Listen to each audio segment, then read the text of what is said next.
Assalamualaikum warahmatullahi wabarakatuh. Alhamdulillahi rabbil alamin. Wal aqibatu lil muttaqin wala udwana illa 'alal zalimin. Wassalatu wassalamu ala asyrafil anbiya'i wal mursalin wa ala alihi wa sahbihi wa man ihtada bi hadiyatihi wastanna bi sunnatihi ila yaumiddin. Allahumma salli ala sayyidina Muhammad wa ala alihi wa sahbihi wa sallim. Qala Allah Ta'ala, a'udzu billahi minasy syaithanir rajim. Bismillahirrahmanirrahim. Wa minal laili fatahajjad bihi nafilatan lak asa an yab'asaka rabbuka maqaman mahmuda. Firman Allah, dan bangunlah pada sebahagian daripada waktu malam serta kerjakanlah salat tahajud padanya sebagai salat tambahan bagimu. Semoga Tuhanmu membangkitkan dan menempatkan kamu pada hari akhirat di tempat yang terpuji. Sadaqallahul azim.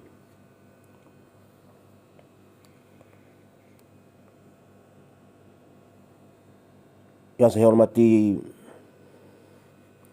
sekalian ahli keluarga saya, yang dihormati ibunda yang tercinta, yang dihormati sekalian adik-beradik, sanak saudara jauh dan dekat, sahabat handai, rakan-rakan persekolahan, sama ada yang dapat yang kena mengenali atau tak mengenali, khususnya rakan-rakan daripada grup Maktab Mahmud. Begitu jugalah rakan-rakan perjuangan di Sekolah Kebangsaan Bandar Bukit Kayu Hitam. Mudah-mudahan Allah beri kebaikan, kerahmatan, keampunan pada kita sekalian. Seterusnya muslimin muslimat, mukminin mukminat yang sudi mendengar mau'izah yang cuba saya sampaikan sekadar ilmu yang ada pada saya. Mudah-mudahan kita semuanya berada dalam rahmat dan keampunan Allah Subhanahu wa ta'ala, insya-Allah.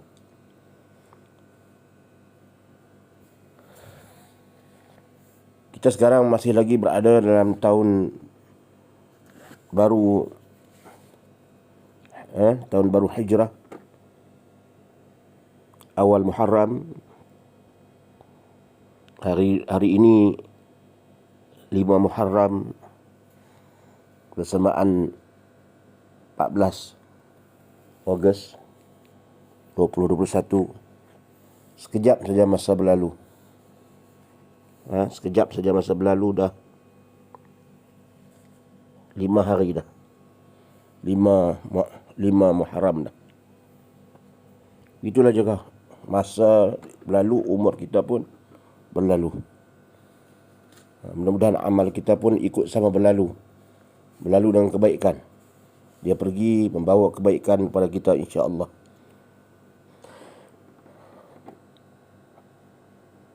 Tuan-tuan dan puan-puan yang rahmati Allah sekalian, izinkan saya pada hari ini untuk membaca kitab Mustikah Hadis. Kitab Mustikah Hadis, bab beriman pada adanya hari akhirat.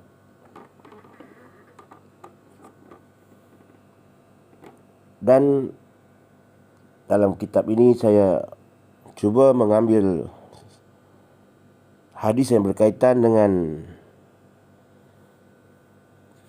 keadaan manusia di padang mahsyar dan juga syafaat Rasulullah sallallahu alaihi wasallam.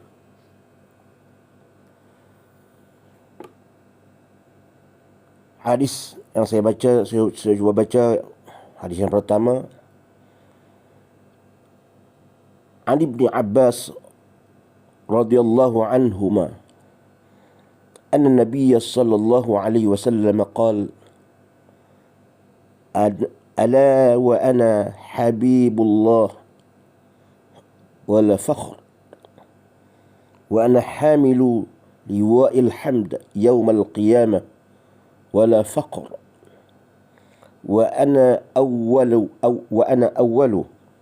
syafi'in wa awwalu musyaffa'in yawm al-qiyamah wala fakhr. Rawahu At-Tirmidzi. Dari Ibnu Abbas radhiyallahu an, bahawa Nabi Muhammad sallallahu alaihi wasallam bersabda, ketahuilah, dan aku pun adalah kekasih Allah. Ketahuilah bahawanya aku ini adalah kekasih Allah. Ala wa ana habibullah wala fakhr. Dan bukanlah aku nak beritahu ini, nak menunjukkan bahawa aku ini bermegah. Tidak. Ini sifat Rasulullah. Dia bercakap ni bukan nak menunjukkan kemegahan dia kepada sahabat, tapi nak beritahu bahawa aku ini adalah kekasih Allah. Dan aku pembawa panji-panji kepujian pada hari kiamat. Dan pengakuan ini, dalam pada itu pengakuan ini, kata Rasulullah, bukan juga aku nak tunjuk megah-megah. Aku nak beritahu padamu, wahai sahabat-sahabatku sekalian, yang sentiasa duduk bersamaku, yang sentiasa berdamping denganku, yang bersusah payah denganku dalam perjuangan agama. Aku nak beritahu kepada kamu, aku adalah kekasih Allah, yang Allah kasih. Kemudian aku juga pembawa panji-panji kepujian pada hari kiamat, pada hari akhirat, di padang mahsyar, pada hari kiamat nanti. Aku pembawa panji-panji itu.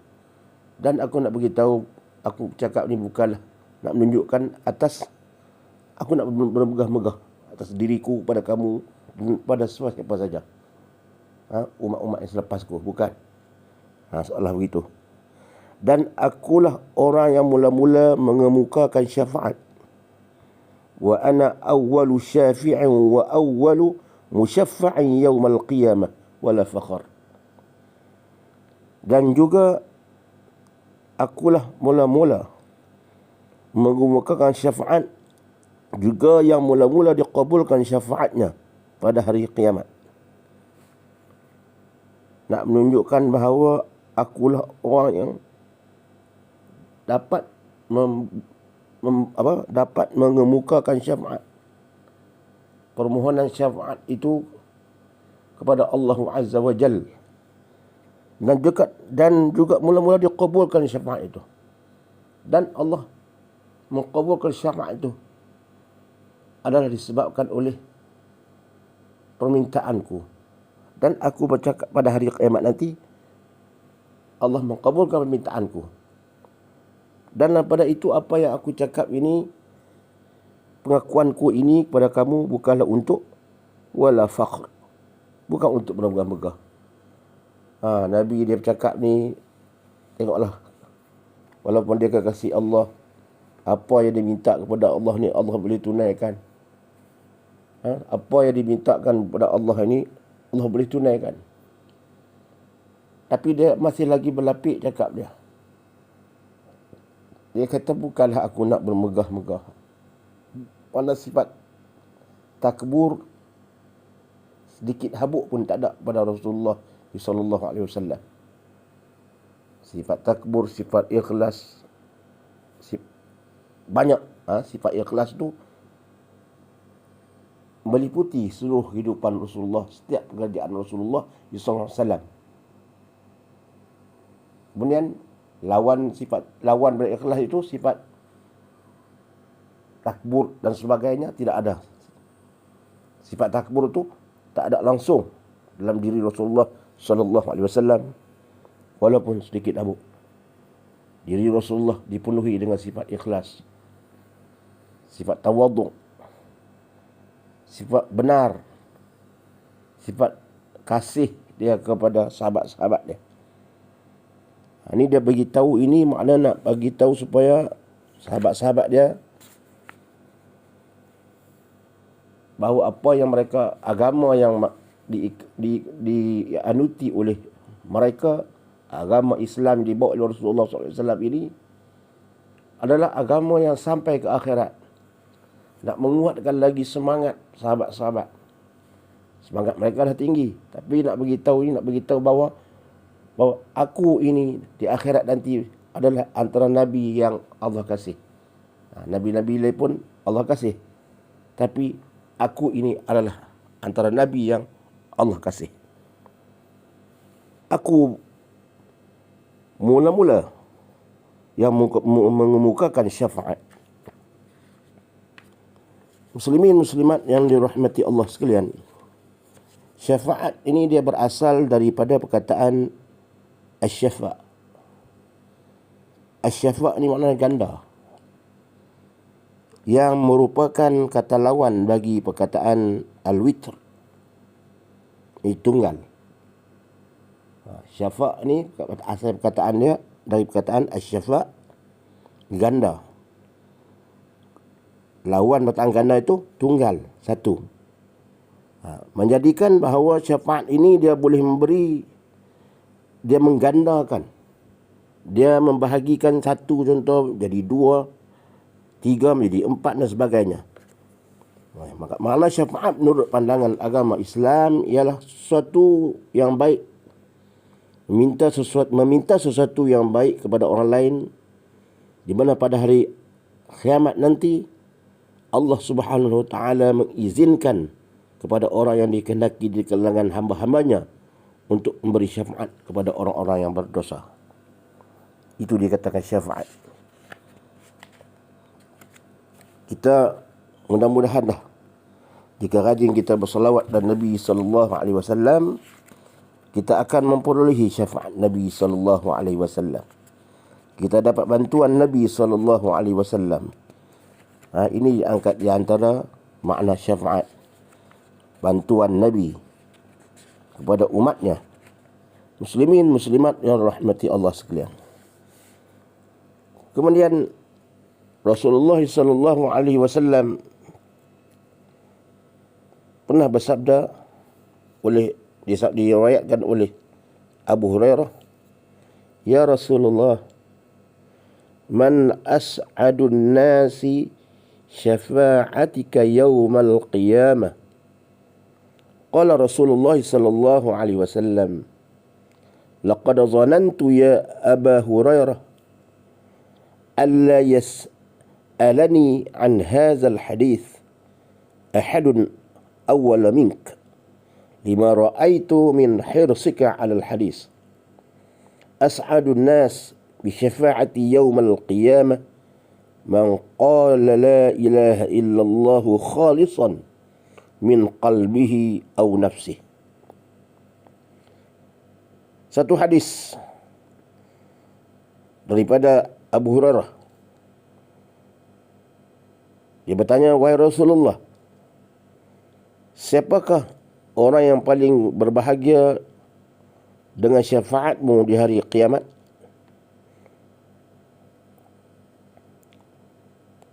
Lalu Nabi Muhammad sallallahu alaihi wasallam bersabda, "Sesungguhnya aku telah mengira-ngira dalam hatiku, wahai Abu Hurairah, janganlah ada seorang pun yang lebih dahulu bertanya soalan itu kepadaku selain daripada kamu." Aku pun terfikir juga, janganlah orang duk tanya soalan berkaitan dengan soalan tu mendahului kamu. Kamulah orang yang awal yang aku ingat lagi, biarlah kamu yang awal-awal tanya. Maka terjadi sungguh kamu tanya pada aku pada kali ini.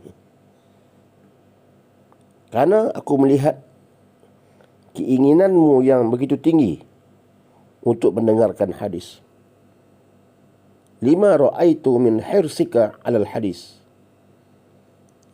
Makna dia Nabi Muhammad SAW, dia melihat kesungguhan Abu Hurairah radhiyallahu an, dia amat mendalami hadis-hadis Rasulullah sallallahu alaihi wasallam. Nabi Muhammad perhati kesungguhan sahabat-sahabat ni di antara kesungguhan orang-orang yang suka mendengar hadis-hadis Rasulullah SAW ni, salah seorangnya adalah Abu Hurairah. Abu Hurairah ni di antara orang yang banyak yang meriwayatkan hadis. Abu Hurairah ni antara orang yang banyak yang meriwayatkan hadis kerana dia selalu hampir dekat dengan Rasulullah. Banyak mendampingi Rasulullah SAW. Bila banyak mendampingi, banyak bertanya, lalu dapatlah ilmu hadis itu. Dia ingat. Satu lagi kelebihan dia, Allah bagi dia keingatan. Ini pun di atas doa Rasulullah SAW kepada Abu Hurairah, supaya Abu Hurairah ni mudah ingat apa yang disampaikannya, maka dimakbulkan. Sebab itu hadis Abu Hurairah ni antara yang banyak, antara golongan antara perawi hadis yang terbanyak, yang mengingat, yang hafal hadis Rasulullah sallallahu alaihi wasallam. Apa kata Rasulullah lagi? As'adan nasi bi syafa'ati yaumal qiyamah man qala la ilaha illallah khalisan min qalbihi aw nafsihi. Orang yang paling bahagia dengan syafaatku di hari kiamat adalah orang yang mengucapkan la ilaha illallah Muhammadur Rasulullah dengan tulus hati dari jiwanya. Khalisan ini makna dia ikhlas, sungguh. Itu orang yang bergembira dengan syafaatku nanti di hari akhirat. Yang akan mendapat syafaatku ialah orang yang khalisan, ikhlas dalam dia mengucap la ilaha illallah Muhammadur Rasulullah sallallahu alaihi wasallam, dengan hatinya yang suci, min qalbihi aw nafsihi, ataupun jiwanya, hati nuraninya ikhlas. Maka orang itu di antara orang yang akan mendapat syafaatku. Nabi Muhammad sallallahu alaihi wasallam antara nabi, bukan antara nabi, dialah satu-satu nabi yang mendapat syafaat. Allah bagi kepada syafaat uzma, syafaat yang paling agung. Syafaat yang paling agung. Nabi Muhammad sallallahu alaihi wasallam, nabi kita. Nabi-nabi banyak. Nabi-nabi ni banyak sejak Nabi Adam alaihissalam sampailah kepada Nabi Muhammad sallallahu alaihi wasallam yang terakhir. Tapi syafaat uzma ini hanya diberi kepada Nabi Muhammad sallallahu alaihi wasallam, iaitu nabi kesayangan kita. Baiklah, muslimin muslimat yang dirahmati Allah sekalian,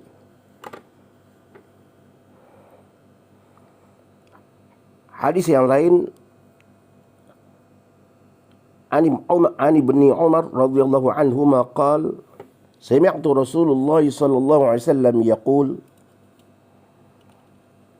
إن الشمس لا تدنو حتى يبلغ العرق نصف الأذن فبينما هم كذلك استغاثوا بآدم عليه السلام فيقول لست بصاحب ذلك ثم موسى عليه السلام فيقول كذلك ثم محمد صلى الله عليه وسلم فيشفع ويقضي الله بين الخلائق فيومئذ يبعثه الله مقاما محمودا يحمده أهل الجمع كلهم. البخاري وابن Jarir dan Ibni Mardawiyah.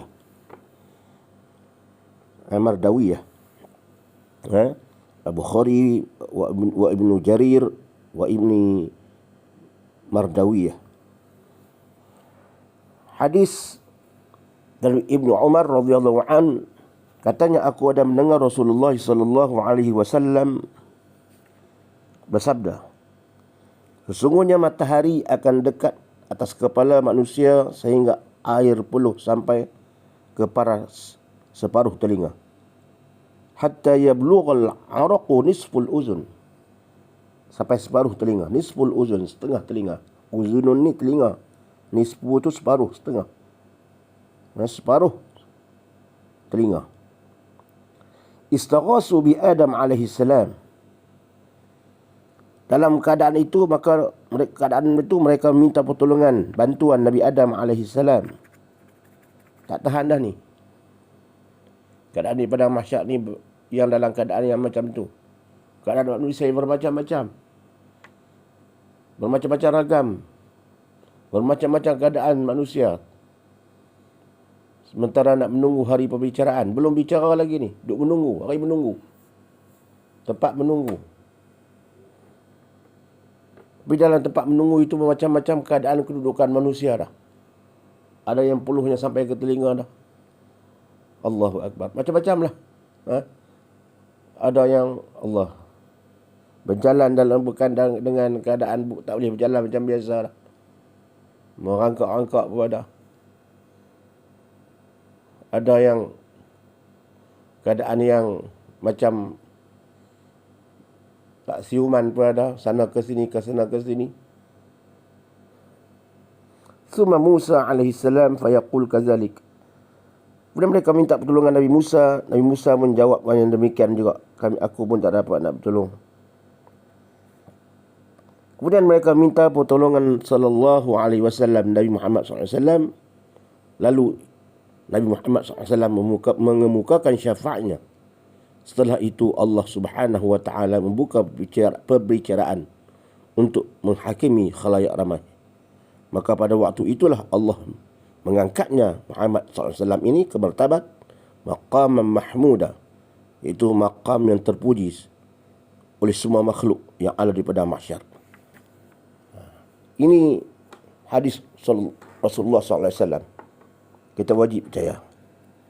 Kelebihan yang ada kepada Nabi kita Muhammad sallallahu alaihi wasallam.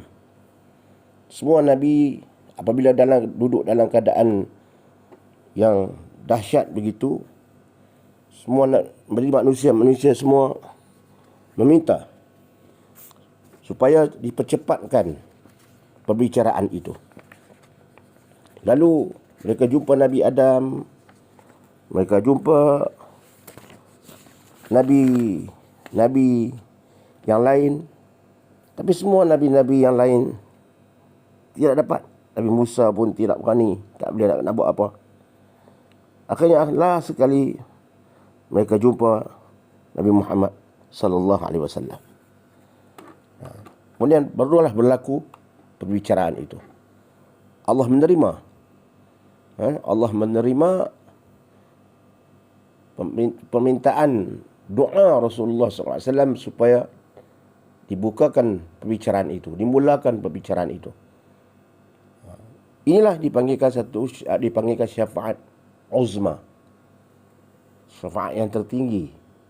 Kalau tidak, dengan syafaat Nabi, dengan doa Nabi, mungkin lambat lagi perbicaraan itu. Entah ribu tahun kita menunggu, manusia semua menunggu, termasuk kita yang ada. Kita semua pun ada pada hari itu. Orang yang hidup pada masa dunia ini, roh mereka yang hidup di atas dunia ini, maka mereka juga semuanya ada di sana. Sejak zaman Nabi Adam sampai bayi yang terakhir sebelum kiamat. Semua roh mereka berada di sana. Semua diri mereka, semua mereka itu ada di sana. Di padang mahsyar. Jadi selagi tak dimulakan perbicaraan, maka tidak adalah siapa pun yang dapat memasuki syurga Allah Subhanahu Wa Taala. Dia tak tahu ke mana nak pergi. Tak tahu antara dua ini. Sebab ada jannah atau nar. Antara syurga atau neraka, dia tak tahu ke mana lagi dia nak duduk. Semua bimbang, takut masuk neraka. Bicaraan belum mula. Belum mula lagi. Jadi mereka duduk dalam keadaan itu, dia katakan dah lama, terlampau lama. Bila terlalu lama, mereka merasa, ya Allah, dengan panasnya. Ada yang dikatakan panas matahari itu, ada yang dekat dengan kepala. Allahu Akbar. Atas diri seorang, mana atas setiap orang. Di sana ni bukan matahari macam dunia ni, tak, lain. Ada yang seorang tu matahari dia panas sampai dekat dengan kepala dah. Ada yang peluh sampai ke telinga. Ada yang merangkak-rangkak. Ada yang dikatakan bahawa dia berjalan dengan kepalanya. Kepalanya itu menjadi kaki dia. Kaki naik ke atas.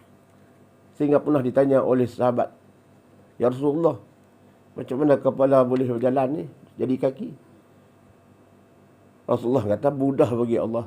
Sekarang ni kita berjalan di dunia ni bukankah dengan kaki? Adakah payah bagi Allah untuk nak menjadikan kepala itu menjadi kaki? Sedangkan sekarang kaki kita berjalan dengan kaki, Allah boleh buat. Jadi Allah nak berjalan dengan seorang itu dengan kepala tak boleh. Nabi jawab begitu. Maknanya kuasa Allah. Innama amruhu idza arada syai'an an yaqula lahu kun fayakun. Allah boleh buat. Ular yang boleh berjalan dengan perut dia boleh. Ular dia berjalan dengan perut dia. Manusia pun di hari akhirat pun ada yang merangkak, yang berjalan begitu, menusuk begitu. Macam-macam keadaan manusia di padang mahsyar nanti. Sebab itulah mereka minta dipercepatkan amalan. Dipercepatkan perhisaban. Sebab mereka tidak tahan dengan keadaan itu. Akhirnya Nabi Muhammad SAW berdoa kepada Allah, dipercepatkan. Inilah dikatakan Nabi Muhammad SAW ini, dialah yang membawa panji-panji yang disebutkan tadi di hari akhirat, supaya perpecahan itu cepat dipermulakan. Dialah yang membukanya. Lalu Nabi Muhammad SAW ini diberi syafaat yang tertinggi daripada Nabi-Nabi yang lain, iaitu syafaat al-uzma. Baik, saya baca hadis Anas bin Malik bagi nak jelaskan lagi hadis yang tadi. Bagi nak jelaskan, nak bagi kita lebih faham. Hadis tadi, hadis Ibnu Umar. Ini dari Anas. Dia nak lebih kurang yang sama, tapi dia nak bagi keadaan kita itu lebih kita faham lagi keadaan kita pada masa di padang mahsyar itu. Dari Anas bin Malik radhiyallahu anhu, katanya Rasulullah sallallahu alaihi wasallam bersabda, saya buh makna aja nah. Saya tak baca matan lah, itu bagi makna. Allah akan menghimpunkan sekalian manusia pada hari kiamat. Yajma'ullahu an-nas yaumal qiyamah. Allah akan menghimpunkan sekalian manusia pada hari kiamat, maka dengan sebab dahsyatnya keadaan di situ, mereka akan merasa berat dan rasa gelisah. Allahu Akbar. Duduk terlampau lama. Duduk berhimpun dalam keadaan, ya Allah, manusia meremut. Orang kata meremut. Macam ulat. Ramai. Kadang dikatakan tak pijak tanah, orang kata pijak kaki manusia. Terlampau ramai. Manusia pijak kaki manusia, manusia pijak kaki manusia, terlampau ramai. Mereka merasa berat dan resah gelisah. Lalu mereka diilhamkan jalan untuk melepaskan diri dari yang demikian itu. Yajma'ullahu an-nasa yawmal qiyamah fayahtamuna lizalik fayalhamuna lizalik. Mereka duduk resah gelisah. Akhirnya mereka diberi ilham. Nak bagi macam mana lah kita ni, jangan lama macam ni. Keadaan lama sangat macam ni. Dahsyat ni kita duduk dalam keadaan ni yang teruk ni. Begitu soalannya. Azab seolah macam belum lagi ancar syurga dan neraka, taman neraka, wal'ayazubillah, lagi dahsyat. Duduk di padang mahsyar ni pun dah teruk dah ni. Lalu mereka nak percepatkan pengadilan itu, bagi cepat. Fayaqul, lalu mereka mengatakan sesama mereka itu, bukankah elok kalau kita mencari orang yang dapat mengemukakan syafaat kepada Tuhan kita, supaya Tuhan melepaskan kita dari penderitaan tempat ini. Lalu ada di kalangan manusia pada hari itu, ni semua manusia Islam mana? Yang cakap ni manusia Islam. Yang fikir. Manusia orang Islam.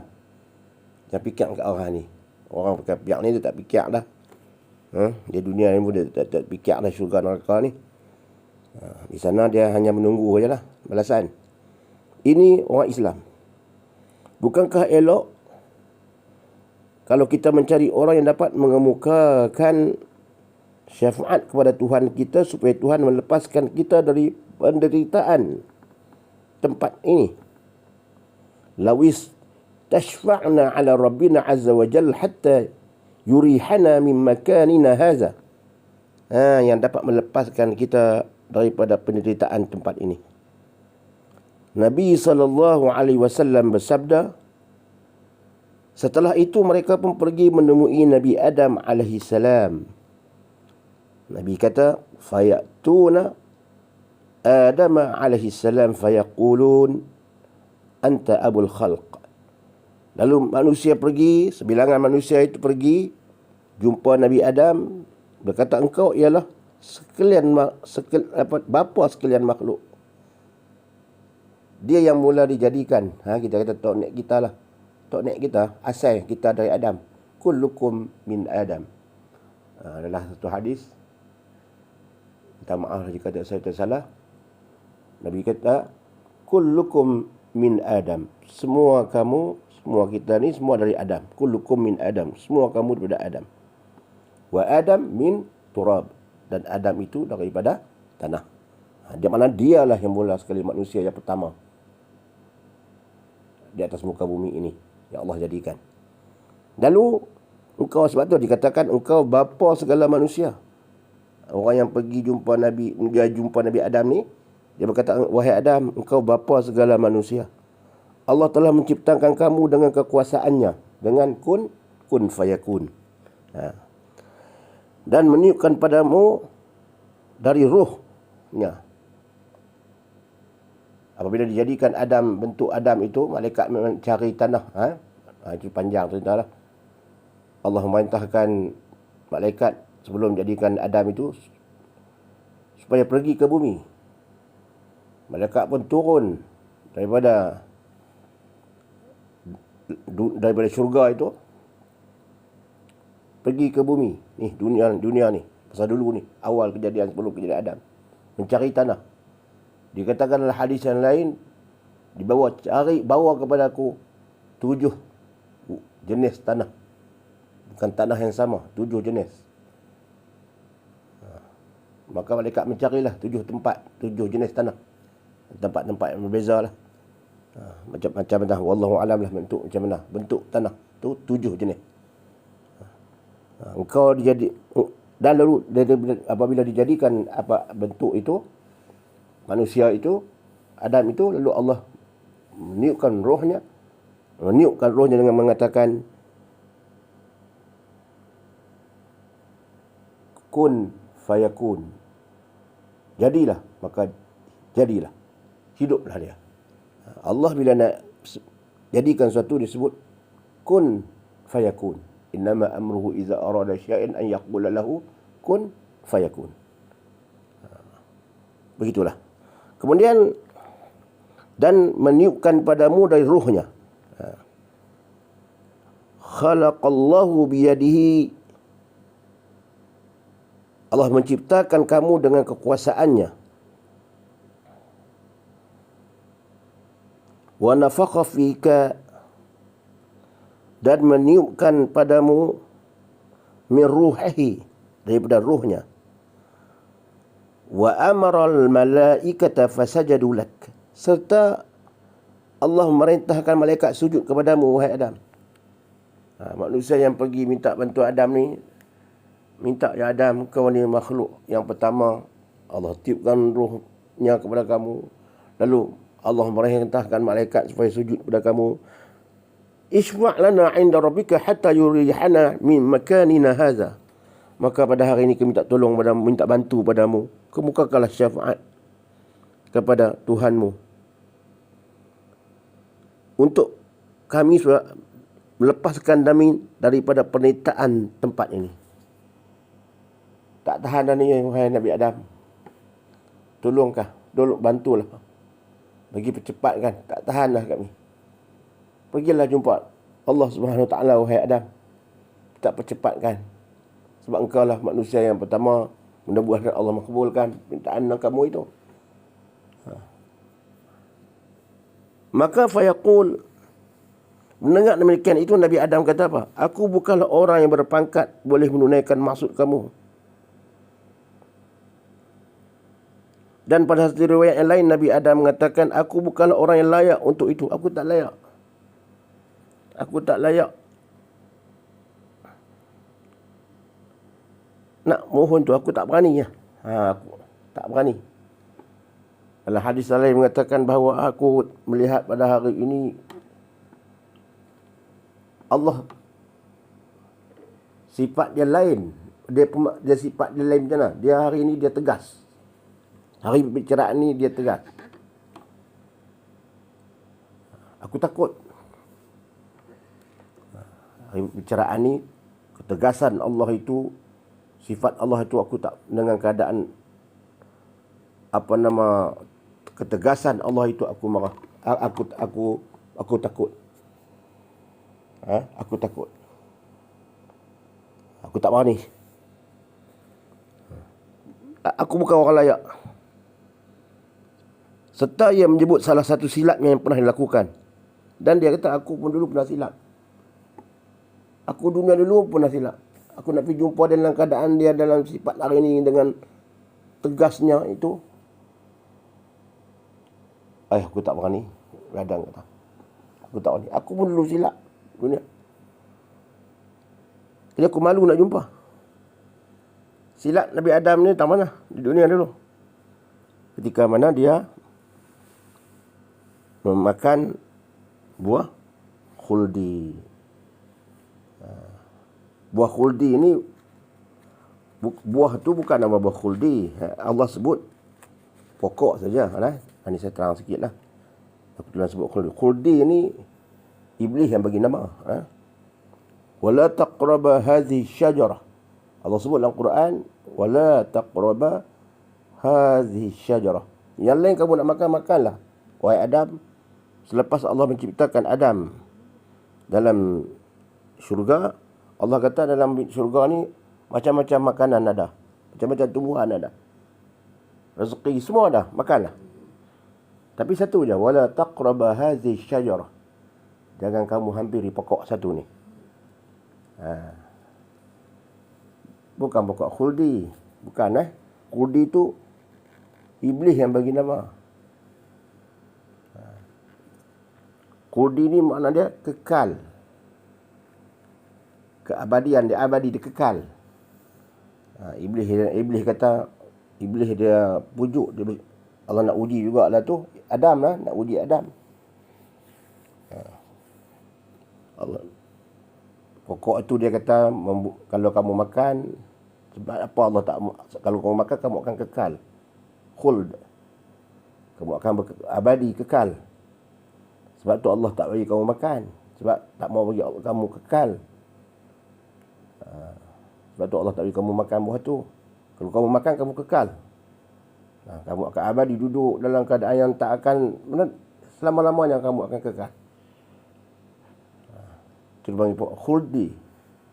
Iblis yang bagi nama pokok tu khuldi. Lalu Adam tak mau sebab Allah tak bagi. Tapi dipujuk oleh isteri dia, Hawa. Ini pun satu tabiat juga, satu pengajaran. Kita ni kadang-kadang bila kita nak buat satu perkara, kita tak mau buat. Kita kadang-kadang dengan isteri kita, kita melakukan juga dengan pujuk rayu isteri kita, perempuan ni. Ini ujian perempuan, isteri ke.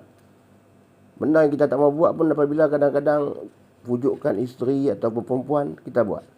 Benda yang salah. Manusia pun banyak hari ni. Benda yang tak mau buat pun, akhirnya bila dipujuk-pujuk isteri, kalah. Orang tak kalah angin. Buat juga. Sebab contoh dulu Adam. Dia tak mau, tapi Hawa pujuk, makanlah abang. Makanlah sikit, tak apa. Kita pun sama juga. Allah tak apa abang. Bila kita kadang-kadang anak kita nak, contoh. Bukan di sini tak, tempat lain. Kita nak gerak anak kita sembahyang subuh contoh. Ayah nak gerak, mak kata, bini kita kata, janganlah gerak lagi, dia baru tidur macam tu. Dia baru tidur sangat je.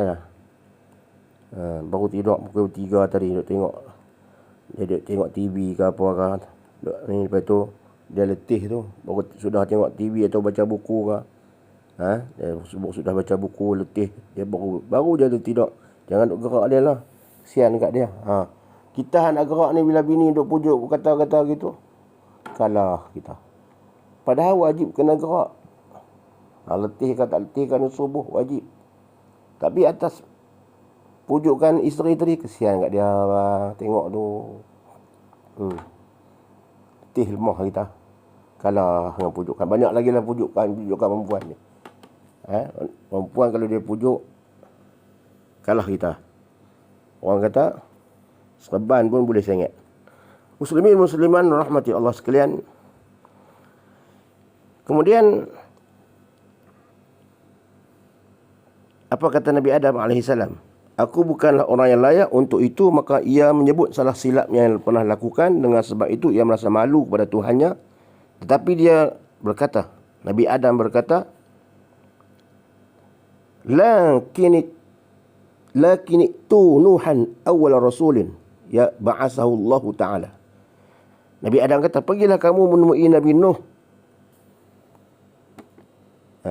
Rasul yang pertama yang telah diutus oleh Allah Subhanahu Wa Ta'ala. Pergi jumpa Nabi Nuh. Nuh ni Rasul yang berdakwah kepada Nabi, Rasul yang pertama lah, yang berdakwah berhadapan dengan manusia.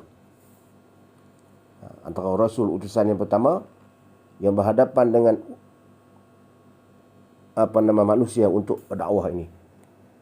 Tribulasi ataupun ujian-ujian berhadapan dengan manusia sebagai Rasul. Nabi Adam pun Rasul juga, tapi dia tak berhadapan dengan ujian-ujian dengan karenah tabiat manusia ini. Nabi Nuh antara Nabi yang pertama, dia bermula dengan ujian itu. Setelah itu, mereka pun pergi menemui Nabi Nuh AS. Maka Nabi Nuh menjawab dengan katanya, aku bukanlah orang yang berpangkat boleh menunaikan maksud kamu itu. Nabi Nuh menjawab demikian juga. Aku tak boleh nak menolong kamu. Dan pada satu riwayat yang lain, Nabi Nuh berkata, aku bukanlah orang yang layak untuk itu. Aku bukan orang yang layak. Hari ini semua Nabi tak berani. Hari ini muslimat, kita boleh baca hadis di padang mahsyar, semua Nabi tak berani sebab melihat keadaan sifat Allah pada hari itu berlain. Macam ketegasan dia, satu kemarahan dia yang sifat dia yang kita kata berlain. Sifat dia dulu Rahman Rahim dia tu ada, ni makna dia memang sifat Rahman Rahim tu ada, tapi hari itu ketegasan dia begitu tegas. Dia tak bagi peluang. Ni hari keputusan dah ni. Bukan hari yang di dunia dulu dia ampun sana, dia ampun orang yang buat ni, dia ampun orang yang buat ni, dia ampun orang buat tu dosa tu. Dia begitu Rahman Rahim dia. Tapi di hari akhirat ini tegas. Sebab hari ini hari pembicaraan. Tidak lagi pada masa tu orang nak pergi semayang pun nak pergi semayang di padang mahsyar tu. Nak tunjuk kata dia bersalah, dia bertobat, nak pergi semayang dan sebagainya. Tak ada dah. Hari itu bukan hari nak buat ibadat dah.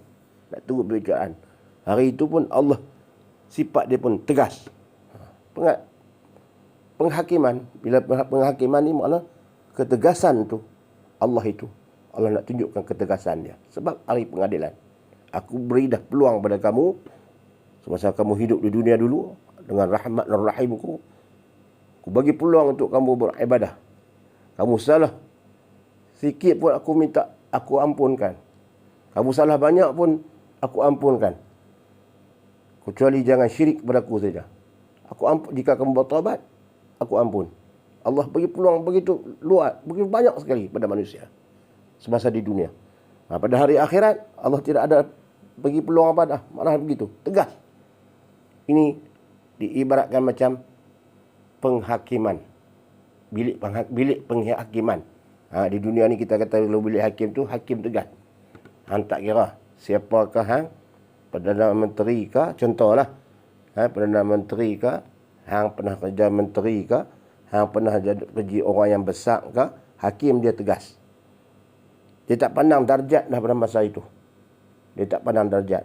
Kamu ni pernah jadi kata ketua dalam sesuatu daerah kah, apa pangkat kamu, datuk kah, datin kah, dah, hakim dia tegas. Begitu juga di hari akhirat, Allah Subhanahu wa taala tegas. Tak kira, tak pandang darjat. Tak ada darjat pada masa itu. Tidak ada darjat dah. Jadi sebab itu mereka takut. Nabi-nabi takut nak jumpa. Mereka malu nak jumpa. Sebab mereka melihat pada hari ini ketegasan Allah Subhanahu wa taala. Lalu tak dapat juga Nabi Nuh nak bantu mereka. Dan Nabi Nuh kata dulu pun, dalam satu riwayat yang lain, Nabi Nuh kata, dulu pun aku pun melakukan kesalahan juga. Aku masa malu kat Allah nak jumpa. Aku malu kat Allah nak jumpa hari ini. Aku dulu pun macam buat salah pada dia. Nabi pun dah rasa bersalah. Aku berdakwah 950 tahun. 950 tahun aku berdakwah. Hanya tak sampai 100 orang yang ikutku. Tak sampai 950 yang ikut ajaranku daripada 950 tahun. Bahkan anakku sendiri, Kanaan, tak ikut aku. Tak ikut aku sedangkan aku bapaknya.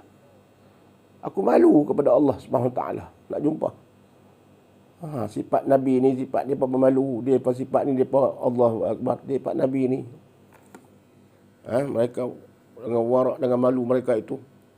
Memalu nak jumpa Tuhan dengan keadaan kesalahan, seolah kesalahan bagi mereka. Padahal bukan juga itu satu kesalahan. Jika dipikirkan, bagi kita yang biasa, ini bukan satu kesalahan. Dan memang bukan satu kesalahan. Sebab hidayat itu Allah kata miliknya. Mereka telah berusaha. Tapi Allah tak bagi hidayat kepada pengikutnya. Nak buat macam mana? Tapi bagi mereka, Nabi itu satu kesalahan bagi mereka. Walaupun itu bukan salah, kerana yang hidayat yang tak sampai kepada umat dia. Tapi bagi Nabi, Nabi rasa itu kesalahan terletak pada diri mereka, kelemahan mereka. Jadi mereka malu nak jumpa Allah Subhanahu wa taala pada hari itu. Setelah itu mereka pun pergi menemui Nabi Nuh alaihi salam. Ini cerita di padang mahsyar ni. Dari hadis Nabi SAW. Saya ambil dari hadis yang sahih dalam Mustikah Hadis. Mereka pergi jumpa Nabi Nuh. Maka Nabi Nuh menjawab dengan katanya, aku bukanlah orang yang berpangkat yang boleh menerangkan maksud kamu itu. Aku pun, dia jawab sama macam Nabi lain. Aku bukan orang yang ada pangkat, yang ada kebesaran yang boleh pergi jumpa Nabi, jumpa Allah, nak cakap begitu saja. Aku tak sanggup. Aku tak sanggup. Dan pada satu riwayat yang lain, Nabi Nuh berkata, aku bukanlah orang layak untuk itu. Aku tak layak. Bukan taraf aku nak pergi minta dekat Allah SWT untuk nak dipercepatkan perbicaraan ini. Kamu nak minta cepatkan perbicaraan supaya kita tak tahan dengan keadaan di padang mahsyar ni. Perbicaraan tak dimulakan lagi. Seolah kita duduk di dalam mahkamah, hakim tak masuk lagi. Jadi duduk tunggu. Di dunia ni tak apalah, ada kipas hebat semua. Di padang mahsyar, dalam keadaan yang manusia yang berbagai-bagai ragam itu, mereka tak tahan. Mereka tak dibicarakan cepat. Lalu Nabi Nuh kata, aku tak sanggup. Aku bukan layak. Serta ia menyebut salah silapnya yang pernah dilakukan. Dia pun mengaku, kata dia pun dulu pernah silap. Nabi Nuh alaihi salam. Kakak Nabi Nuh alaihi salam berdakwah kan dulu. Berdakwah. Yang saya cerita tadi. Yang ikutnya 950 tahun. Hanya 75 orang saja yang lebih kurang 70 orang, 80 orang saja yang mengikutnya. Termasuk anak sendiri tidak ikut. Dia pun mengaku silap. Dia tak berani, dia kata. Dia malu kat Tuhan. Tetapi kata Nabi Nuh, pergilah kamu menemui Nabi Ibrahim alaihi salam. Walakin itu Ibrahim alaihi salam alladhi takhazahu Allahu khalilah. Pergilah kamu menemui Nabi Ibrahim alaihi salam yang telah jadikan dia orang yang damping di sisinya. Pergi jumpa Nabi Ibrahim AS. Orang yang dekat dengan Tuhan. Nabi Ibrahim ni dari keturunan Nabi Ibrahim inilah banyak lahirnya Nabi-Nabi AS. Dari keturunan Nabi Ibrahim lahirnya Nabi-Nabi lepas itu. Pergilah, dia ni orang yang dekat dengan Allah Subhanahu Wa Taala. Nabi SAW bersabda lagi kepada sahabatnya, setelah itu mereka pun pergi menemui Nabi Ibrahim AS. Maka Nabi Ibrahim jawab apa? Aku bukanlah orang yang berpangkat boleh menunaikan maksud kamu itu. Lastu hunakum wa fi riwayatin lastu laha. Aku bukan orang yang pangkat, aku orang yang layak. Aku bukan orang yang layak. Macam Nabi lain juga dia jawab. Walaupun dia orang dekat dengan Allah SWT, Nabi Ibrahim AS. Sampai dalam semayang pun dia gandingkan nama Nabi Ibrahim dengan Nabi Muhammad. Allahumma salli ala sayyidina Muhammad asal Muhammad kama sallaita ala sayyidina Ibrahim wa ala sayyidina Ibrahim.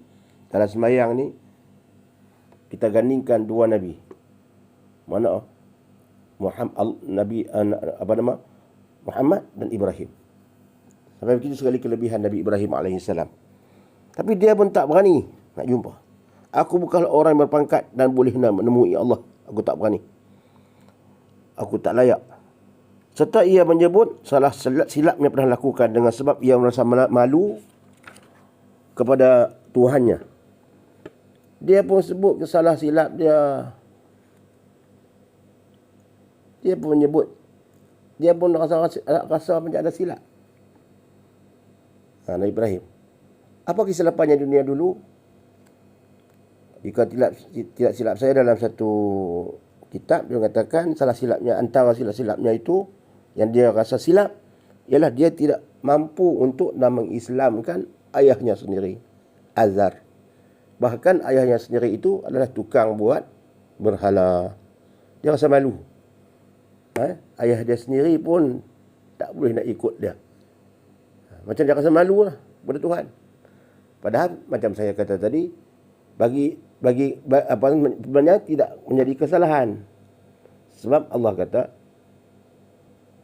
hidayah ni bukan milik sesiapa. Hidayah ni bukan milik manusia. Bahkan hidayah itu bukan milik Nabi. Kalau kata hidayah itu milik Nabi, semua ahli keluarga Nabi masuk Islam. Adik-beradik Nabi masuk Islam. Anak-beranak mereka semua masuk Islam. Ada tak? Nabi Nuh pun anak dia tak.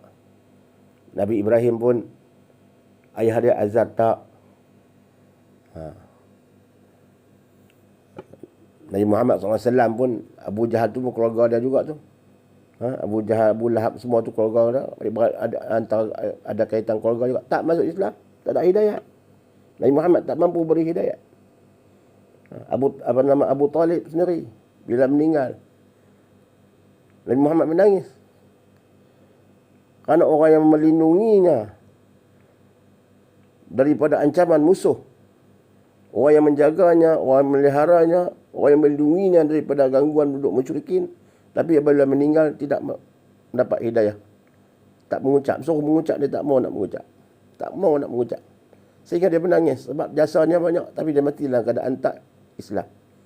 Dia menangis sehingga turun ayat, innaka la tahdi man ahbabta walakin Allah yahdi man yasha. Sesungguhnya engkau tidak mampu untuk beri hidayat kepada orang yang engkau kasih, wahai Muhammad. Jangan menangis. Sebenarnya engkau tidak mampu untuk beri hidayat pada siapa yang engkau kasih. Walakin Allah yahdi man yasha. Sesungguhnya akulah, yakni Allah lah yang layak untuk memberi hidayat pada yang siapa dia kehendaki. Bila dengar begitu, Nabi pun kuranglah sedih sebab hidayat ni bukan milik manusia. Kita kalau milik manusia ni semua kita, Nabi semua dia hendak orang jadi Islam juga. Terutama keluarga-keluarga, adik-beradik. Tapi hidayah itu milik Allah Subhanahu Taala. Siapa yang dikehendaki oleh Allah, Allah beri hidayat. Kita alhamdulillah Allah beri hidayat kepada kita.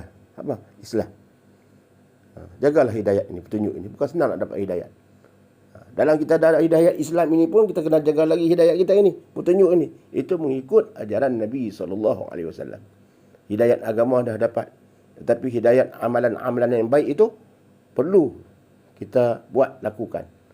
Sebab tu kalau orang Islam pun, tapi kerana dia tak melakukan amal yang baik, melakukan maksiat, dia seolah dia ada hidayat Islam, tapi dia sesat dalam hidayat itu. Sesat hidayat dia mana? Dia tak melakukan amalan-amalan yang Allah suruh. Iaitu maknanya kita mengelak daripada perbuatan itu. Bila kita dapat petunjuk Allah, kita jangan lagi kita berpaling.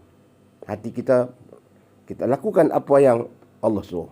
Ya muqallibal qulub, thabit qalbi ala dinika wa ala ta'atika subhanaka inni kuntu minaz zalimin.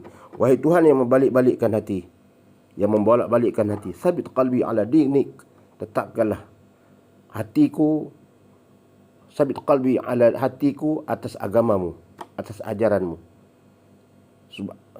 Sabit qalbi wa ala ta'atik, dan di atas taat padamu. Tetapkanlah pendirianku atas agamamu, dan atas buat ibadah kepadamu, dan atas agamamu. Subhanaka inni kuntu minaz zalimin. Sungguhnya aku ni telah banyak menzalimi diriku sendiri. Kita mengaku depan Allah SWT, kita mengaku kita banyak menzalimi diri kita.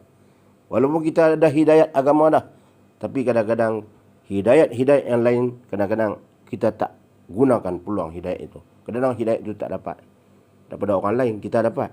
Alhamdulillah. Orang yang tak dapat hidayat, walaupun Islam, mana kita dakwah mereka supaya mereka mendapat hidayah. Tegur menegur sesama. Termasuk orang yang bercakap, saya bercakap ini pun bukan maknanya yang terbaik, tidak. Kadang-kadang kelemahan banyak manusia. Sebab itu kita kata subhanaka inni kuntu minaz zalimin. Semua orang telah menzalimi diri mereka. Kita bukan maksum, kita kadang terlelai. Terlelai, perlu kepada teguran.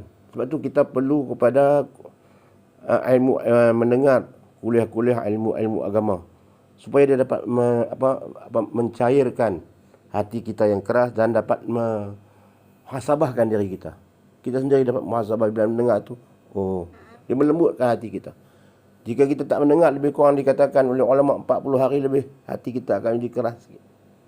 Keras ni bukan macam mana, dia macam dia alpa sikit tentang kena agama ni. Buat, tapi kadang-kadang dalam keadaan malas.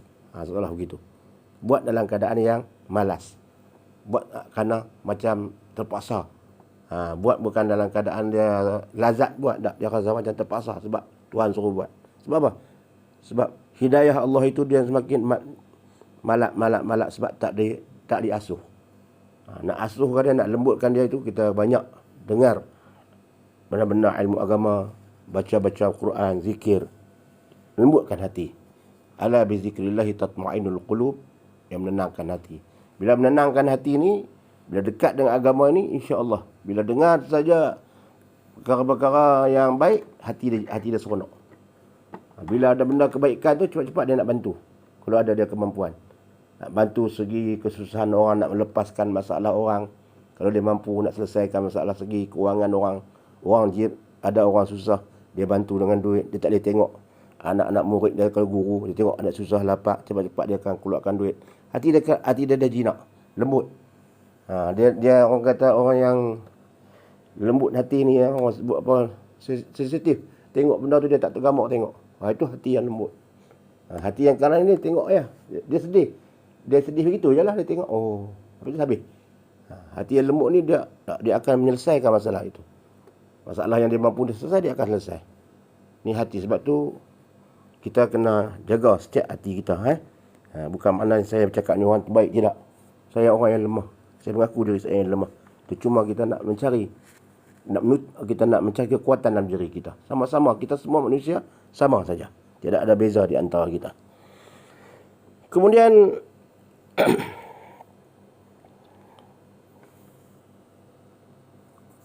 mereka jumpa, kata Nabi Ibrahim, pergilah kaum menemui Nabi Musa alaihi salam. Nabi Ibrahim kata, pergi jumpa Nabi Musa. Kemudian dia pun jumpalah Nabi Musa. Nabi Musa ni Allah bagi dalam kitab Taurat. Nabi SAW berkata kepada sahabat dia, Setelah itu mereka pergi menemui Nabi Musa AS. Maka Nabi Musa menjawab dan katanya, aku bukanlah orang pegang, orang yang berpangkat. Aku bukanlah orang yang berpangkat boleh menunaikan maksud kamu. Sama saja jawapan dia, sama macam Nabi yang terdahulu. Nabi Musa mengatakan, aku bukanlah orang yang layak untuk itu. Dan dia pun mengatakan bahawa dulu aku pun pernah lakukan silap. Nabi-Nabi ni pertama dia rasa diri dia dulu tak layak. Hari ni dia takut, tak berani. Walaupun mereka Rasul, nak pergi minta ke Allah untuk nak percepatkan hari perbicaraan ni. Kita kata nak buka tirai lah untuk hari perbicaraan. Tak berani. Dan dia kata, dia pernah mengaku dan terus mengaku, aku pun silap. Kesilapan dia, kalau tak silap, saya dalam kitab yang lain, dalam kitab lain mengatakan bahawa Nabi Musa ni, dia pernah bergaduh. Akhirnya dia bila dalam pergaduhan itu, dengan tumbukan dia itu, meninggal orang tu. Meninggal orang tu. Dia rasa bersalah macam dia membunuh orang tu. Sebab tu dia lari pada Mesir. Dia bantu ada seorang berlaku pertengkaran antara dua orang ni. Jadi Nabi Musa AS, dia bantu kawan seorang ni. Sebab dia nampak kawan ni macam tak inaya begitu. Lalu kawan tu marah dekat dia. Bila marah dekat dia, dia pun marah jugalah. Bergaduh lah, soalan bergaduh begitu. Bila berlaku pergaduhan begitu, akhirnya berlaku pergaduhan, dia berlakulah pergaduhan macam tumbuk lah. Tumbukan dia itu dah mematikan orang itu. Hak seorang lagi tak mati. Ni hak seorang ni mati. Dia nak tolong kawan tu hidup. Kawan hak kacau kawan ni mati. Dan kebetulan yang mati ni pula adalah bangsa yang sama dengan Firaun. Kita tahu kan Nabi Musa AS duduk dalam istana Firaun. Firaun yang bela dia lah, kita kata. Memelihara dia. Isteri Firaun tu sayang dekat dia. Sebab dia ambilkan Firaun tu, dia jumpa Firaun tu dalam masa kecil tu duduk dalam kotak, kita kata, hanyut di sungai tu. Lalu dia suka tengok budak tu, dia ambil, lalu dipelihara. Firaun yang pelihara Nabi Musa AS ni. Orang yang dipeliharakan itulah yang menjatuhkan dia. Ini hikmat Allah Subhanahu Wa Taala, hikmah Allah. Firaun, jangan belagak sombong, salah gitu. Jangan belagak sombong. Jangan mengaku raja. Orang yang nak menjatuhkanmu itu duduklah istanamu. Kamu bagi makan dia makan susu. Kamu pelihara dia. Salah begitu. Nak menunjukkan kepada manusia, jangan sombong. Firaun pun yang begitu gagah, dia mengakukan Tuhan, dia mengakukan dia raja. Yang nak menjatuhkan dia tu, dialah yang pelihara. Duduklah istana dia. Tapi pada masa itu belum lagi lah Nabi Musa ini dilantik menjadi Rasul. Tidak. Kemudian apabila mati lelaki itu, dia lihat tumbukan tu jatuh mati dengan takdir Allah. Lalu dia pun lari. Tak pergilah ke istana tu. Dia takut. Nanti bila Firaun dengar macam dia membunuh orang, kebetulan pula yang dia bunuh itu bangsa bersama dengan Firaun, dia pun tak berani. Tak mau berhadapan dengan Firaun, dia pun lari. Itu dia lari. Dalam dia lari itulah dia berjumpa dengan Nabi Syuaib kalau tak salah, dan anak-anak dia. Dan itulah dia berjumpa, dia berkahwin dengan isteri dia, Safura. Ini antara cerita-cerita yang panjang lah, sirah. Ini kita ambil hadis ni dulu.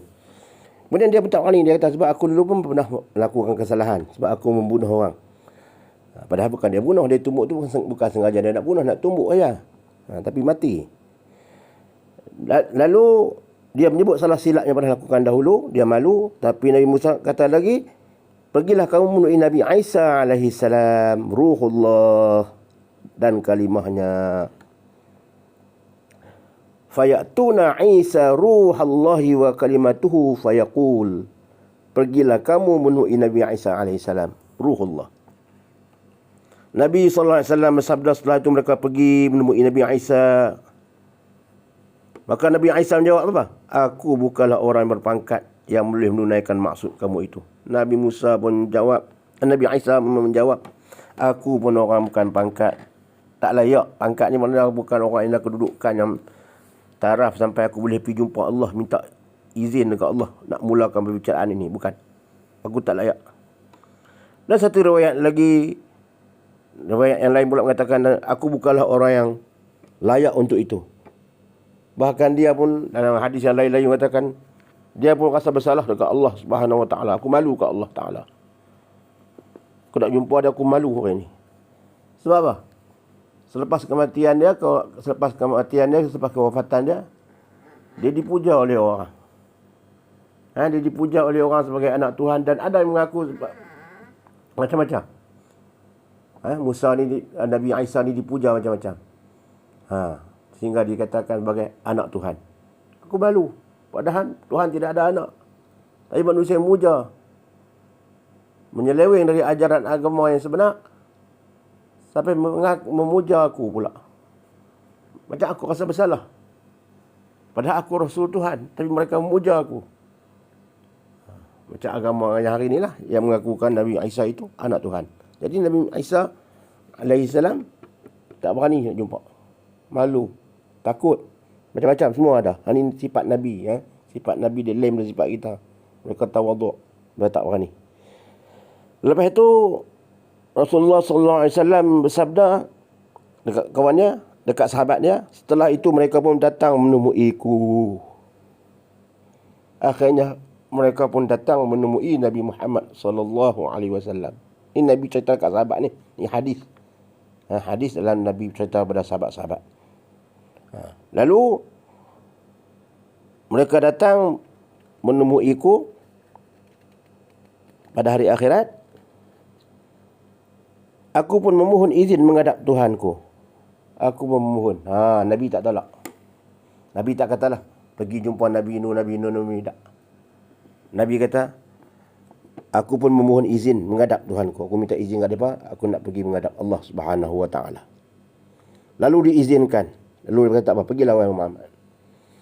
Dan pada satu riwayat lain, baginda sallallahu alaihi wasallam sabda, setelah itu mereka datang menemuiku. Aku berkata, akulah orang yang layak untuk itu. Ya, memang aku layak. Bukan Nabi nak berbangga tak. Memang aku hari ini, aku layak. Untuk nak minta supaya perbicaraan ini disegerakan. Inilah yang dikatakan syafaat uzma. Syafaat uzma ini syafaat yang agung. Allah beri syafaat uzma ini ialah syafaat yang boleh mempercepatkan hari perbicaraan itu. Nabi-Nabi lain tak layak. Bukan tak layak, tak dapat syafaat itu. Bukan tak layak tak. Tak dapat. Syafaat uzma ini Allah bagi hanya kepada Rasulullah sallallahu alaihi wasallam, Nabi kita Muhammad sallallahu alaihi wasallam. Lalu aku lah orang yang layak untuk itu, maka aku pun pergi serta mohon izin menghadap Allah Subhanahu Wa Taala. Maka bila aku menghadap Allah Subhanahu Wa Taala, aku merebahkan diri sujud.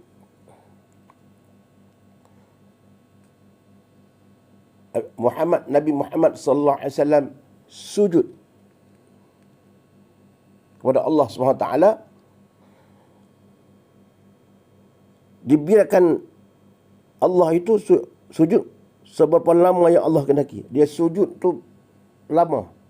Seberapa lama yang Allah kehendaki, lagi Allah tak suruh angkat kepala tu, dia sujud. Nabi sujud supaya apa? Supaya, ya Allah, percepatkanlah hari perbicaraan ini. Umat-umat yang ada ini, termasuk umatku, semuanya mereka tidak resah. Mereka dalam keadaan yang resah gelisah, dalam keadaan huru-hara, yang kita kata hari yang huru-hara. Kasihanilah mereka, kasihanilah kami semua, kasihanilah mereka. Tunaikanlah hajat saya, cepatkanlah perbicaraan ini. Seolah Itulah niat Nabi Muhammad SAW sujud tu. Aku merebahkan diri sujud. Fa iza ana ra'aitu waqa'at sajidan ana laha fantaliqi fasta'zinu ala rabbi fayaqulu li fa iza ana ra'aitu waqa'tu sajidan fayad'uni ma sya'allah an yad'ani fayuqal ya Muhammad, maka aku sujud lama. Kemudian berapa lama aku sujud, lama, begitu lama. Lalu Allah mengatakan, ya Muhammad, wahai Muhammad, irfa' ra'sak. Irfa' ra'sak. Apa dia tu? Angkatlah kepalamu ya Muhammad. Janganlah kau sujud lagi Muhammad. Bangunlah. Angkatlah kepalamu. Allah kata kepada Muhammad. Dan berkatalah apa saja hajatmu supaya aku perkenankan. Irfa' ra'sak qul tasma' sal tu'tah. Sal tu'tah. Ishfa' tushaffa' farfa' ra'si fa ahmadu rabbi bitahmidin yu'allimunihi rabbi azza wa jal. Berkatalah apa saja hajatmu, angkat kepalamu dan berkatalah apa saja hajatmu supaya aku perkenankan. Irfa' ra'sa qul tasmi', aku nak dengar apa yang saja engkau nak kata itu. Cakaplah, aku akan perkenankan. Maka mintalah, aku akan beri. Dan kebukakanlah syafaat supaya dikabulkan syafaatmu. Maka aku pun mengangkat kepalaku serta memuji Tuhanku dengan puja-pujian. Nabi mengangkat kepala dari sujud dan memuji Allah Subhanahu wa taala dengan puji-pujian yang akan diajarkan kepadaku oleh Tuhanku Azza wa Jalla. Allah angkat kepala dan memuji Allah Subhanahu wa taala dengan pujian-pujian yang diajar oleh Allah Subhanahu wa taala. Sebab tu kita dalam apa kita nak berdoa pun kita puji dulu. Nabi Muhammad SAW pun dia puji Allah dulu. Setiap masa. Sampai di hari akhirat itu pun pujian Allah. Sebelum nak minta, Allah ajak Muhammad cara nak puji dia. Cara nak puji Allah. Kita ni, Nabi Muhammad SAW tinggal dah doa-doa untuk puji Allah ni. Alhamdulillah. Macam-macam lah cara puji Allah ni. Yang utamanya Alhamdulillah. Segala puji bagi Allah. Kita sambung lagi lah dengan macam-macam. Macam-macam yang ada. Puji Allah dulu. Sebab itulah dalam sebulan lagi, dalam mesyuarat ke, dalam apa-apa ke, puji Allah dulu. Alhamdulillah dulu. Alhamdulillah. Alhamdulillah. Dapat rezeki, puji Allah. Dapat gaji, Alhamdulillah. Dipertemukan jodoh, Alhamdulillah. Puji Allah. Kita timpa musibah, inna lillah wa inna ilaihi raji'un. Kita redha. Kemudian aku bukakan syafaatku. Selepas aku memuji Allah, aku membukakan syafaatku. Yang syafaat uzma ni, syafaat yang agung. Dan pada satu riwayat yang lain, baginda sallallahu alaihi wasallam sabda, lalu diizinkan aku menghadapnya, maka aku pun berdiri menghadapnya serta memujinya dengan pujian-pujian yang aku tidak dapat menyebutnya sekarang. Lepas aku sujud, lalu diizinkan aku menghadapnya, maka aku pun berdiri menghadapnya serta memujinya dengan pujian-pujian yang aku tidak dapat menyebutnya sekarang. Aku tak dapat beritahu kamu sekarang apakah kata-kata pujian yang aku puji itu. Aku tak dapat beritahu kamu sekarang, wahai sahabatku.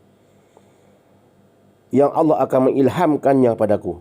Pujian-pujian itu Allah akan ilhamkan padaku pada masa itu. Bukan aku tak beritahu kamu, sebab pada masa itu baru Allah akan ilham padaku pujian-pujian itu. Datang bentuk ilham. Kalau dunia ni Allah sampaikan wahyu. Di sana Allah sampaikan ilham pada dia. Kemudian aku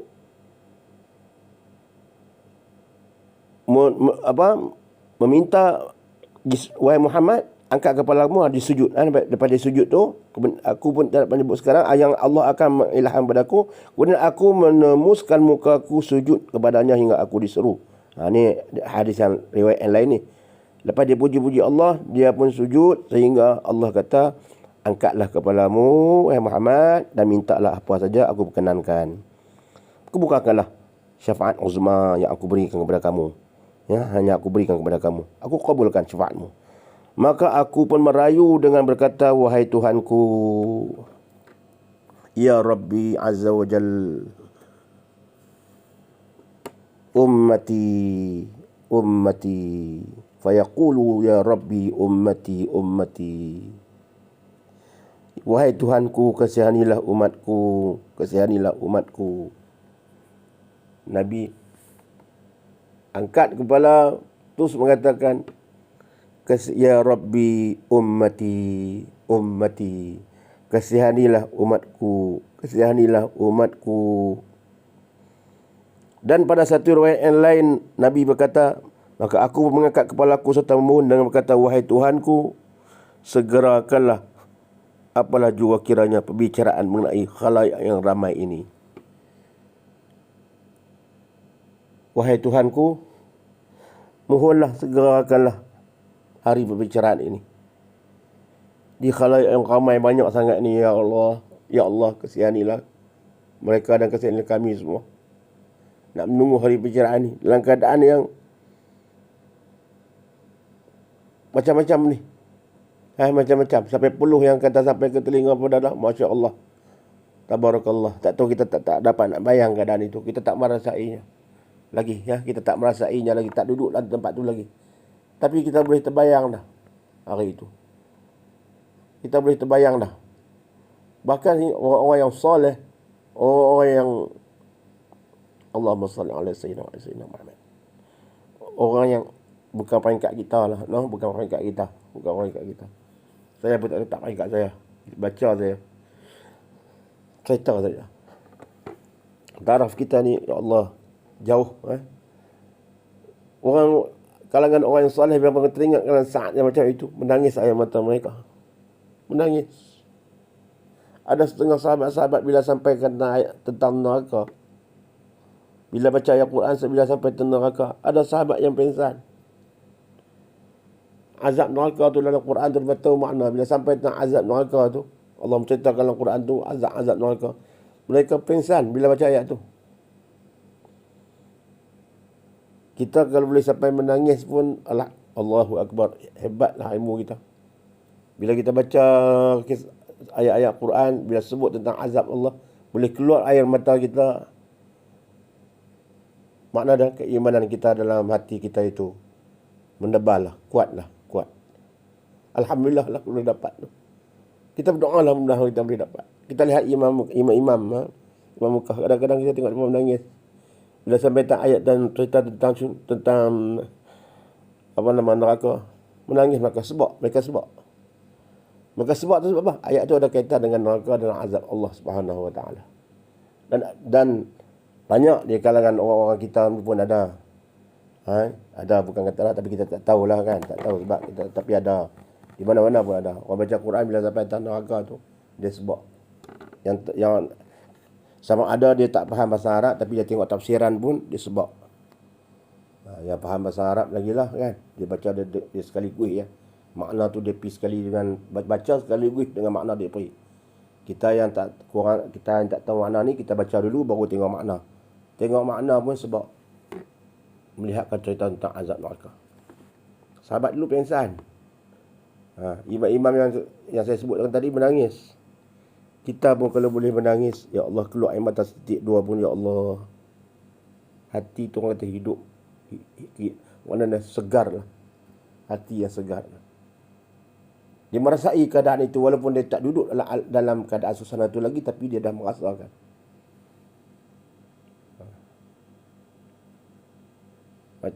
Kita dunia hari ini, itulah kita kena kelemahan diri ya. Maksud diri saya Saya tak kata tuan-tuan.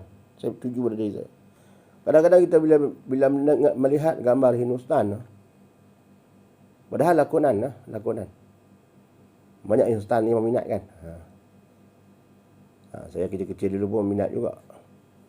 Mengajar dengki barat apa semua, Bobby, Sholay apa semua. Banyak.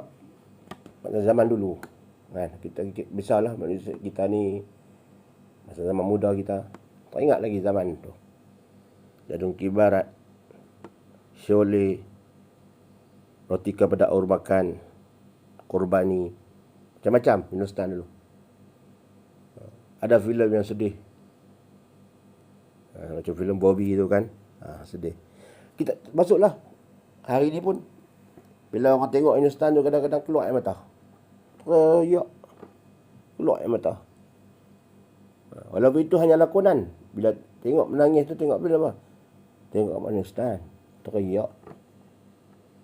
Keluar air mata. Kenapa dia boleh mengeluarkan air mata hanya melihat lakonan? Dia seolah-olah dia melihat walaupun itu lakonan, tapi seolah jadi sungguh. Kejadian yang sungguh padahal lakonan. Dia menjiwai filem itu. Dia tengok filem, dia menjiwai dengan hati dia. Keluar air mata. Tak ni pula habis dia keluar air mata ni.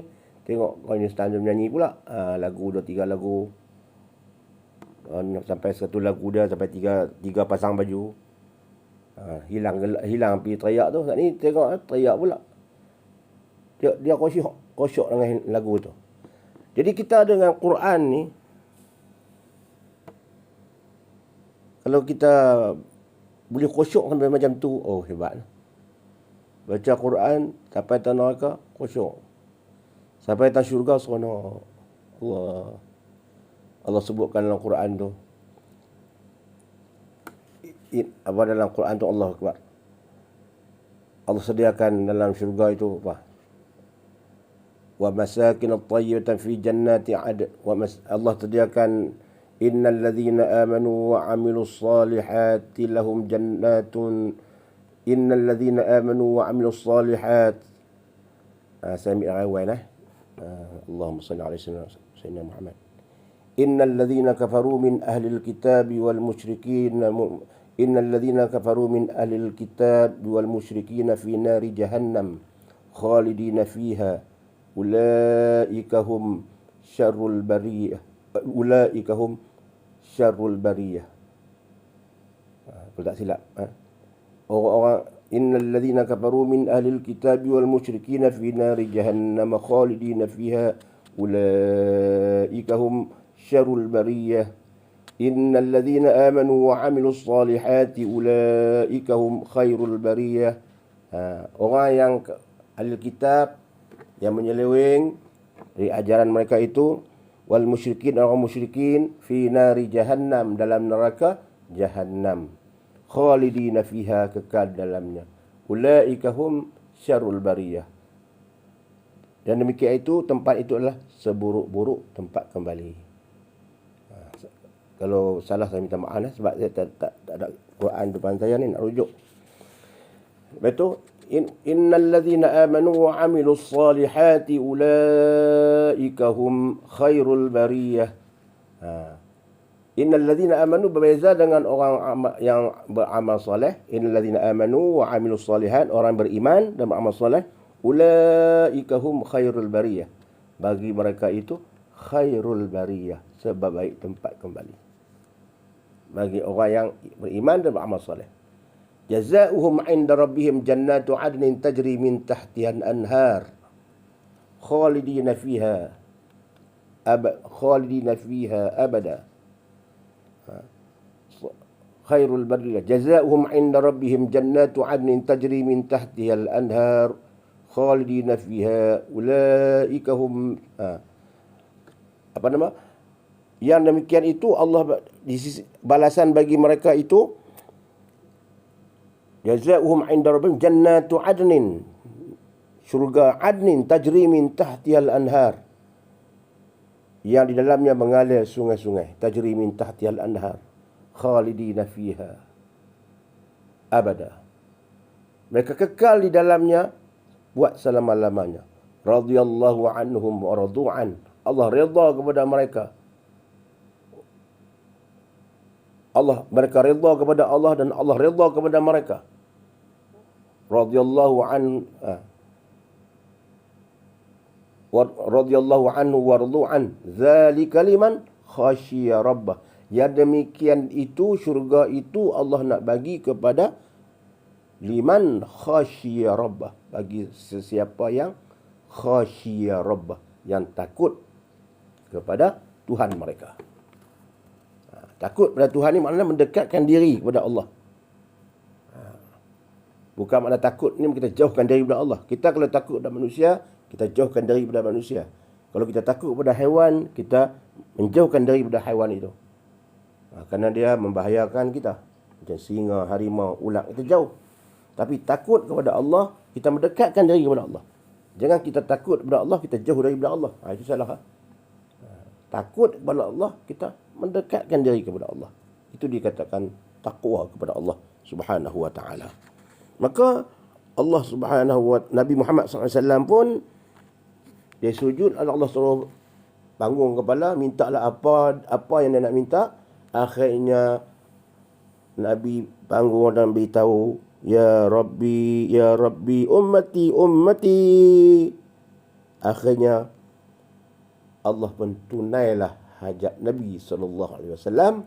Maka lepas detik itu bermulalah perbicaraan di padang mahsyar. Itu antara yang kelebihan yang ada kepada Nabi Muhammad SAW, yang Allah tak beri syafaat uzma ini kepada nabi-nabi yang lain. Ini sebab apa tu? Sebab syafaat Nabi. Syafaat Nabi uzma ini bukan hanya untuk umat Muhammad, termasuk juga umat yang lain. Nabi-nabi yang lain pun tumpang, umat-umat Nabi yang lain pun tumpang syafaat dengan syafaat Nabi ini. Bila buka perbicaraan itu, maka berlakulah perbicaraan. Itu perbicaraan makan masa yang Masya Allah, entah berapa ribu tahun. Tak dapat nak ceritalah, saya pun tak ada ilmu bab tu. Tapi memang lama lah, dengan bilangan manusia. Lama menunggu. Tapi orang yang baik pada masa itu diberi tempat yang baik lah. Disebutkan yang 7 golongan yang saya sebut dulu. Dan bukan saja 7 golongan, banyak lagi golongan yang Allah naungi mereka. Walaupun duduk dalam keadaan yang panas macam itu, Allah ada golongan yang baik yang Allah naungi mereka. Yang saya baca dulu hadis 7 golongan, sab'atun. Antaranya pemimpin yang adil, orang yang qalbuhu mu'allaqun, hatinya tiasa terikat dengan masjid, orang yang rajin bersedekah, tangannya sedekah, tangan kirinya tak tahu makna ikhlas lah, ikhlas. Kemudian orang yang orang lelaki yang bangun, termasuk juga perempuan lah, sama sekali bangun untuk malam. Bangun kemudian dia munajat kepada Allah sehingga mengalir air mata, dia bertaubat kepada Allah. Dia bangun sepertiga pada malam, dia minta kepada Allah mustajab doa dia, Allah makbul doa dia, orang itu dapat naungan. Banyak 7 golongan, dan bukan 7 itu saja, ada hadis lain mengatakan lagi, ada lagi golongan yang Allah naungi. InsyaAllah InsyaAllah hanya sekadar inilah dapat saya sampaikan. Mudah-mudahanlah kita sekaliannya Allah berikan kita keadaan di padang mahsyar itu keadaan yang selesa lah, kita kata. Mohon yang selesa. Tidaklah kita duduk dalam keadaan berimpit-rimpit, dalam keadaan yang sesak, dalam keadaan yang Allahu Akbar. Dalam keadaan terseksa lah kita duduk kita. Dalam keadaan terseksa. Minta Allah kita duduk hari itu dalam keadaan yang selesa, sehinggalah Allah panggil kita untuk diperbicarakan, untuk dihisapkan. Dan saya insya-Allah saya akan sambung lagi bab ini insya-Allah lain kali, sebab ada di kalangan umat manusia, hamba Allah yang dapat syafaat Nabi ini, antara dia tak dibicarakan. Dia terus masuk tanpa hisap. Ini juga ada syafaat Nabi. Nabi dapat syafaat ni ada dikatakan 700 ke apa ribu, dia boleh membebaskan umat dia. 700,000 kalau tak silap. Bahasa silap minta maaf. 700,000 orang umat dia boleh bebaskan hari itu. Tapi nak membebaskan pun dia tengoklah juga orang yang macam mana. Adakah dunia ni orang tu dia melakukan kebaikan? Memang dia ada salah, tapi di situ ada kebaikan. Adakah orang selalu selawat kepada dia? Orang yang ingat kepada dia. Sebab tu kita banyak selawat kepada Nabi. Bila kita banyak selawat kepada Nabi, insya-Allah di hari akhirat nanti Nabi ingat kepada kita. Sebab setiap selawat kita akan disampaikan kepada Nabi Muhammad SAW. Di dunia ni, malaikat akan membawa selawat kita kepada Nabi Muhammad sallallahu alaihi wasallam. Jangan lupa kita selawat dekat Nabi. Hatta Allah sendiri pun selawat dekat Nabi. Malaikat pun selawat dekat Nabi. Innallaha wa malaikatahu yusalluna 'alan nabi. Sesungguhnya Allah dan para malaikatnya tiasa berselawat dekat Nabi. Ya ayyuhallazina amanu sallu 'alaihi wa sallimu taslima. Oleh itu wahai orang yang beriman, selawatlah kamu kepada Nabi. Saya rasa sekadar itulah yang dapat saya sampaikan. Yang baik daripada Allah Subhanahu wa taala, yang lemah itu adalah daripada kelemahan ilmu, kefakiran ilmu, dhaifnya ilmu yang ada pada saya. Mudah-mudahan insya-Allah apa yang saya sampaikan ini sedikit sebanyak memberi pengajaran pada diri saya dan pengajaran pada diri saya, pada ahli keluarga saya dan seterusnya pada muslimin muslimat yang sudi mendengar. Aqulu qawli hadza wa astaghfirullahal azim li wa lakum. Wassalamu alaikum warahmatullahi wabarakatuh.